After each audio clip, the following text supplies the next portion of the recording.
രണ്ടുപേരും ഗിത്താറിലാണ് തുടങ്ങിയത്. രണ്ട് നിങ്ങളുടെ വോയിസിന്റെ ഒരു ഡിസ്റ്റിങ് ക്യാരക്ടർ എടുത്തു നിൽക്കുന്ന ഒരു ശബ്ദമാണ്. ആൾക്കാർക്ക് പറയും ഇത് സൈനോറയുടെയാണ്, ഇത് അന്നയുടെയാണെന്ന് പറയും. മറ്റ് ശബ്ദങ്ങളെ പോലെ അങ്ങനെ എന്താ പറയുക, അങ്ങനെ വേർതിരിക്കാൻ പറ്റാത്തതായിട്ടുള്ള പ്രശ്നങ്ങളില്ല. വളരെ ഡിസ്റ്റിങ്റ്റ് ആണ്, ഫ്ലേവറാണ്. പിന്നെ പ്രത്യേക ആലാപന ശൈലിയുണ്ട്. പിന്നെ നിങ്ങൾക്കൊരു വെസ്റ്റേണിൻ്റെ ഒരു സ്ട്രെങ്ത് ഉണ്ട്. അങ്ങനെ ഒരുപാട് സമാനതകളുണ്ട്. പക്ഷേ സൈനോറ എൻ്റെ നാട്ടിൽ നിന്നാണ്, കണ്ണൂരിൽ നിന്ന്. ആ ഒരു ആനുകൂല്യം ഒന്നും സൈനോറ ഈ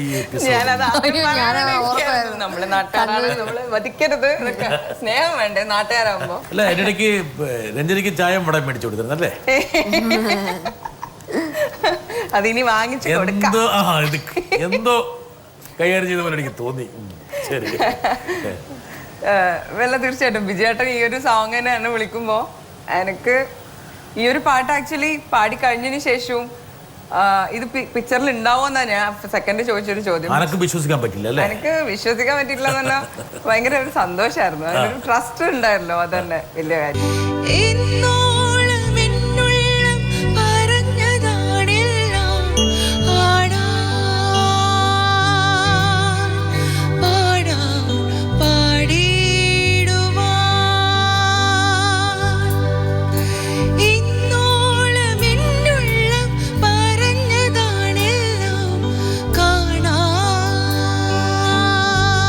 എല്ലാം കൂടി ഒരുമിച്ച് വരും.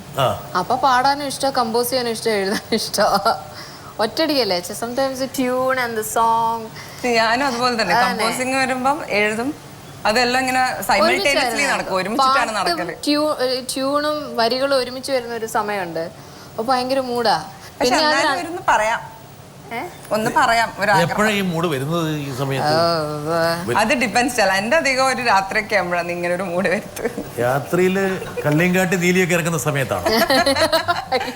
അങ്ങനെയല്ല, കുറച്ചെല്ലാം സൈലന്റ് ആയിട്ട് ഇരിക്കുമ്പോൾ ഫുൾ നേച്ചറൊക്കെ സൈലന്റ് ആയിട്ട് ഇരിക്കണം. അന്നയുടെ വോയിസ് അപ്പങ്ങളും പാട്ടിന് ശേഷം, അല്ലെങ്കിൽ മേൽ മേൽ മേൽ എന്ന് പറഞ്ഞ പാട്ടിന് ശേഷം എൻ്റെ കുറച്ച് പാട്ടുകൾ മാത്രമേ പാടി കണ്ടിട്ടുള്ളൂ.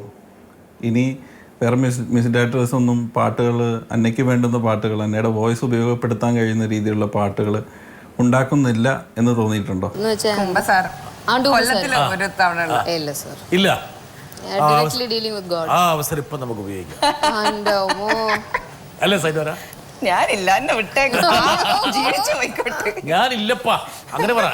അനക്ക് വേണ്ടപ്പാ. ഭയങ്കര ചോദ്യമാണല്ലോ, എല്ലാരും ഭയങ്കര ബോംബാസ്റ്റിക് ചോദ്യമാണ്. അല്ല, പക്ഷെ ഗോപി ചോദിച്ചൊരു കാര്യമുണ്ട്. ഗോപി ചോദിച്ച ചോദ്യം സത്യസന്ധമായിട്ട് പറയണം. എന്താ കാരണം എന്ന് വെച്ചാൽ അത് ഞാൻ വളരെ ലളിതമായിട്ട് ഞാൻ പറഞ്ഞുതരാം. ഒന്ന്, അതിൻ്റെ പച്ച മലയാളം ഗോപി കുറച്ച് പരിഷ്കരിച്ചാണ് പറഞ്ഞത്. അന്നയുടെ ഈ ശബ്ദത്തിൻ്റെ പ്രത്യേകതകൾ ഉപയോഗപ്പെടുത്താൻ കേരളത്തിലെ സംഗീത സംവിധായകർ പരാജയപ്പെട്ടോ? ഒരിക്കലും ഇല്ല സർ. സിനിമ അതുപോലത്തെ സിനിമകൾ വരണ്ടേ സർ, അതുപോലത്തെ കഥാപാത്രങ്ങൾ വരണം. അപ്പം സിനിമ മേക്കേഴ്സിന്റെ പരാജയമാണോ അത്? No sir, it's a chemistry. No, അല്ല, കെമിസ്ട്രി വരാത്തത് ആരുകൊണ്ടാണ്? I don't know. God has to plan things accordingly. എന്നെ കുഴപ്പം. അന്നനെ ആദ്യം കണ്ടപ്പോൾ അന്ന ഇങ്ങനെ അപ്പച്ചൂടാനുള്ള ശേഷിയുള്ള ആളാന്നുള്ള കാര്യം മനസ്സിലായിരുന്നു. അയ്യോ, അന്ന് എന്നെ കൊണ്ട് ഒരു പാട്ട് പാടിപ്പിച്ചു. ഞാൻ വിറച്ചാ പാടിയത് സൈനോറയുടെ മുമ്പിൽ. അവസാനം സൈനോറ എന്റെ വിറയില് കണ്ടുകഴിഞ്ഞു. ഗോപിച്ചേട്ടാ, എനിക്ക് നല്ല വിബ്രാറ്റോ ഉണ്ട്. എനിക്ക് മാത്രം പറയാം, ഞാൻ പേടിച്ചിട്ട് എന്റെ ശബ്ദം വിബ്രാറ്റോ. നമ്മള് രണ്ടുപേരുടെയും വോയിസ് ആക്ച്വലി ഒരു ഓൾട്ടോ നേച്ചറുള്ള വോയിസ് ആണ്, കുറച്ച് ബേസ് ആയിട്ടുള്ള ഫീമെയിൽ വോയിസസ് ആണ്. അപ്പം സുപ്രാനോ ഹൈ പിച്ച്ഡ് വോയിസ് ഉള്ള ഒരു പാട്ട് നമുക്ക് തന്നാൽ ചിലപ്പോൾ നമുക്ക് അതിനോട് നീതി പുലർത്താൻ പറ്റിയെന്ന് വരില്ല.